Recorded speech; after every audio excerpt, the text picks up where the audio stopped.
على رأي الشاعر، هو الحب ايه غير نظرة من عينيه، غير لمسة من ايديه، غير قلب تخاف عليه.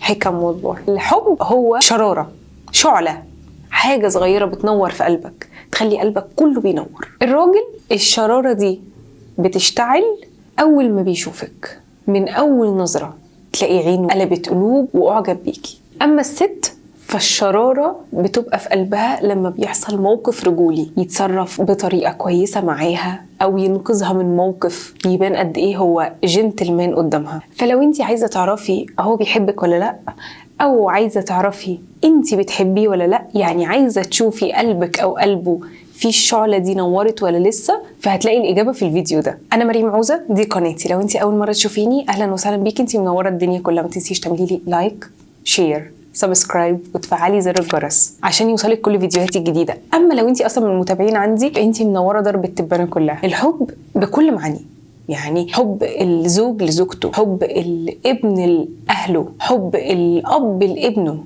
حب الأصدقاء، كل ده يعني الحب اللي أنا هتكلم فيه النهاردة يندرج تحت ده كله. أول حاجة هو الاهتمام. الشخص اللي بيحبك هيهتم بيكي، هيسأل عليكي، هيبقى عايز يعرف تفاصيلك.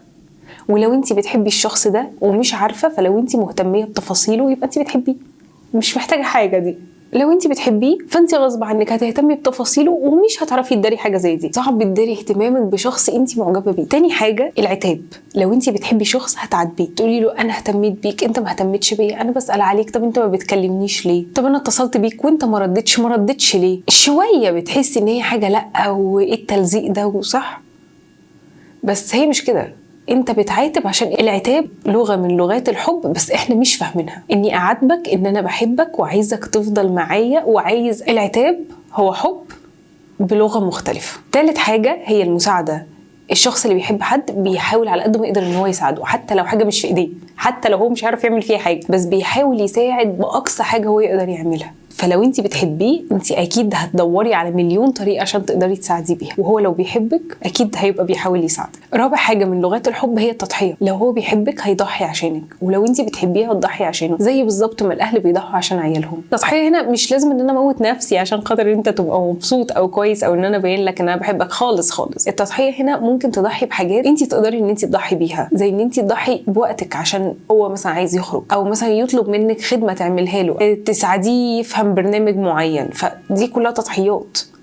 تضحية بوقتك، تضحية بخروجة انت مش عايز تنزليها. واخر حاجة هي العطاء. زي ما احنا اتكلمنا النقطة اللي فاتت اللي هي التضحية، انا في انتظار ان انا ضحيت عشانك، انا مش منتظر مقابل. اللي يجي يقول لك انا عملت لك كذا فانت المفروض ان انت تعمل لي كذا، انا سألت عليك النهاردة فانت المفروض ان انت تسأل عليا بكرة، دول ما بيحبوش بعض. الحب مش معناه كده. الحب هو ان انت بتقدم وما بتنتظرش ان الشخص ده يقدم لك حاجة قدامها، بس ان انت بتعمل كده عشان انت بتحبه، مش عايز منه اي حاجه. وده معنى العطاء، ان انت بتقدم من غير ما تنتظر اي مقابل. دول بيقولوا احلم من غير ما تخاف، ولما تحب حب من غير حدود. يا ترى هم قصدهم ايه بالمقوله دي؟ هستنى رايكم في المقوله دي تحت في التعليقات. وبس كده، انا كده خلصت الفيديو ده. لو انت بتعملي الحاجات اللي انا قلتها في الفيديو ده فاكيد انت بتحبيه.